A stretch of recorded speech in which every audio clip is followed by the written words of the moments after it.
We can get the despair out of the way. Everton Football Club loses. Who they lose to? They lost to West Ham, a team also fighting, in the relegation zone. And it was El Sacico, as people were calling it. people were saying that. Look, they played Southampton the week prior. And then West Ham. So two teams that are desperately fighting for points. This could have been. Can we just talk about something that's kind of crazy? You don't pronounce the H. Not you. You're not supposed to in the Royal U. West Ham? No, you're in Southampton. Southampton. But you do in West Ham. Oh. But what's up with this? That's the problem with the This English, is why bro. I'm glad that Rebecca Lowe isn't really English, because we can have these conversations. There's with no her. consistency with them. That's the problem. Bro, y'all invented this language, and y'all just screwed up your own rules. So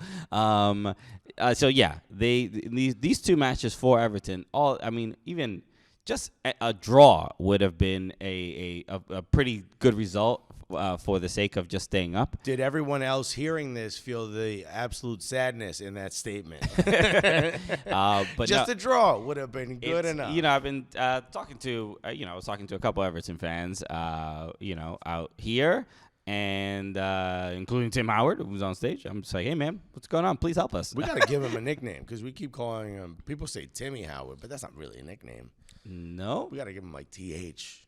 Somebody's there was the sign. Timmy Hilfiger. The sign that the Premier League sign guy was holding that said him Howard, which is incredible. He is him Howard. So, or as the English would pronounce it, him Howard.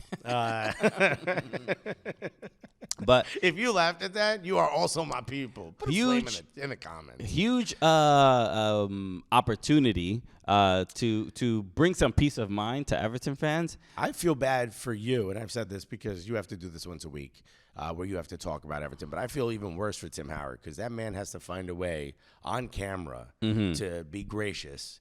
And, like, at some point, there's just not enough you can do. What else can you say about this club and what it's going through that makes it feel optimistic? You know what I mean? Right. It's just got to be difficult. It's just such a deep-rooted problem, and the culture of the club is just in a really bad place. The team is worse than last season, and they did bring in a few players, and you think it would energize the squad a little bit, and... Are you suggesting that by removing or sacking, if you will, Frank Lampard, that would not solve the issues? I don't think it would solve it, but I do think in the short term, some people complain about Lampard's like tactics and all this other stuff. I don't really think that is what the problem is. I said this last week. I don't think he benches players that make mistakes.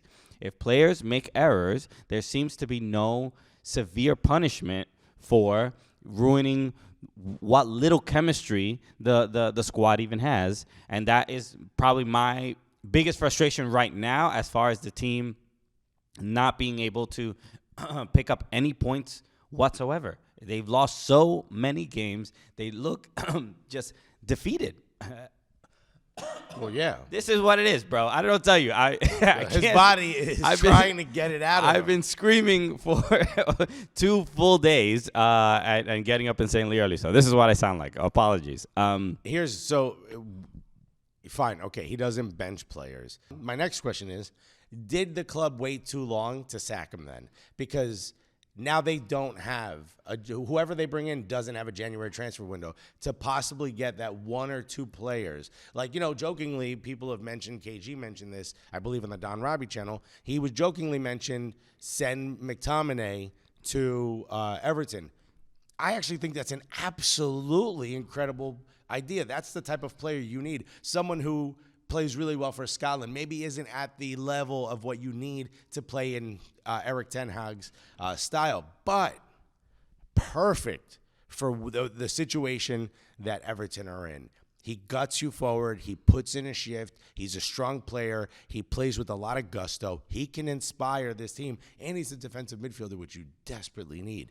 Is that not the type of...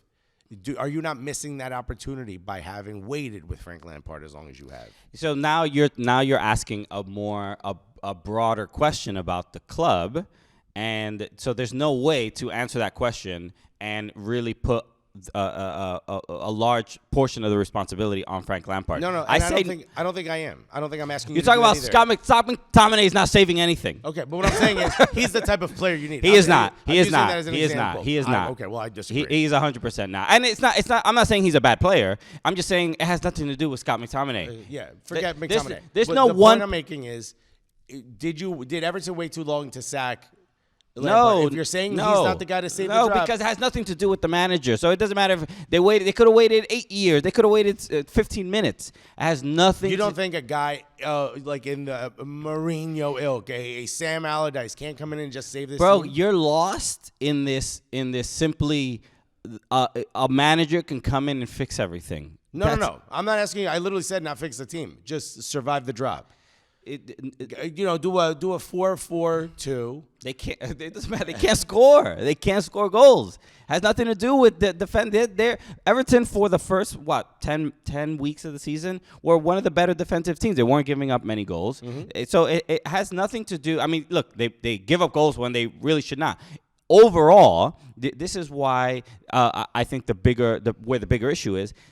Everton have a terrible problem with decision making, and I've mentioned this before. They're not playing as a unit. The players themselves don't seem to trust each other. I was picking on Demarai Gray.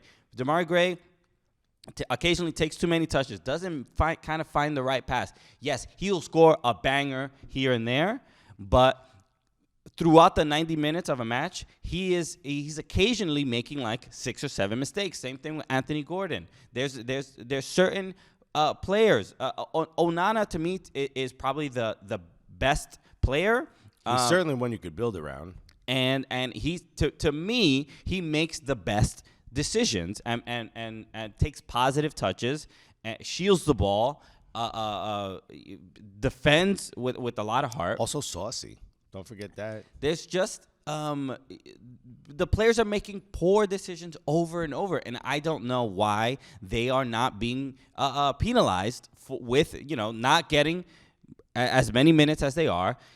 Try things out, and that's my frustration with Frank Lampard. But there've been so many managers. How many examples do you need of like the club kind of listening to the fan base and being like, get this guy out of here? They do it, and they're still in the same exact position. I think that's a mistake. You never listen to the fan base, and I'm sorry for everyone listening.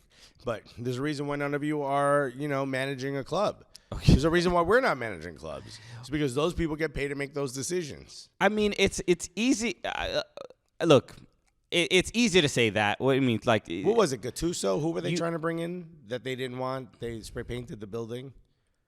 No, wasn't it a Portuguese manager? There was it wasn't an Italian manager. I forgot the guy's name, but I think it was a Portuguese manager. Yeah, but they were like, "That's a mistake. We want Frank Lampard." Well, hold that.